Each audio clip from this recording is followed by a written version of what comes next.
Reading practice drill number 7. Suburbanization. 1. The term suburb commonly refers to a residential district on the outskirts of a city that grows more rapidly than its interior. The process of suburbanization began within the second quarter of the 19th century.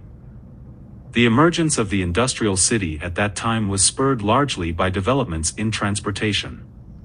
Until then, the typical city had been a compact cluster of small buildings. People traveled primarily on foot, and goods were moved by horse and cart. 2. The early factories of the industrial age, built in the I-830s and 1840s, were located along waterways and near railheads at the edges of cities.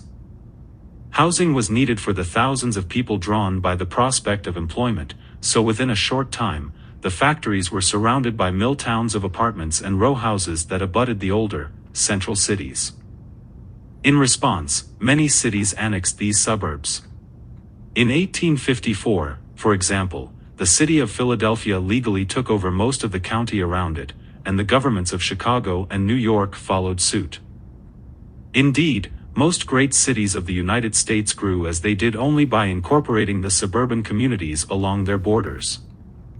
3. With the acceleration of industrial growth came crowding and social stresses. When the first commercially successful electric traction line was developed in Boston, it revolutionized urban transportation by alleviating these problems. Transportation had previously been provided by a large network of horse-drawn lines that had many disadvantages. First, caring for the horses was expensive and labor-intensive. Additionally, the large amounts of waste left on the roads were a public health hazard. The benefits of a new form of transportation based not on horsepower but electric power were immediately obvious. For not only were electric streetcars cleaner, cheaper, and more efficient, but they were also much faster than horse-drawn cars, averaging 10–15 miles per hour.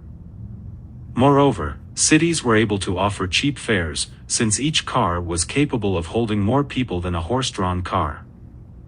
Finally, businesses were quick to support local lines in their area because of increased business prospects, and local governments were eager to support the development of such lines, because long-term maintenance costs were very low once the initial expenditures had been made. Within a few years, every major urban area had an electric streetcar network, which made quick, easy movement between distant points possible for large numbers of people. This new mobility encouraged people to look for housing farther out from the crowded urban core. 5. By the end of the 1950s, the American landscape had been completely transformed. The development of suburban tract houses had brought even more former city dwellers outward into the suburbs. Like the streets of identical row houses that went up as cities expanded, suburban tract houses tended to be similar in design. This standardization made the houses low in cost. However, unlike city row houses, suburban tract houses were detached, often with sizable yards and on winding streets.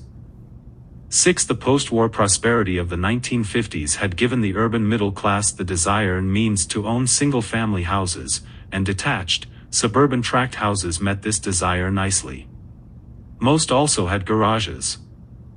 Storage space for the family automobile had become a necessity as the car rapidly became the primary mode of transportation. Both because of and as a result of this shift towards private transportation, public facilities were built farther from each other and from public transportation. In an ironic twist of fate, the suburbs, which had originally been spawned by advances in public transportation, effectively killed it off in many major cities as people became almost entirely reliant on the private car to get around.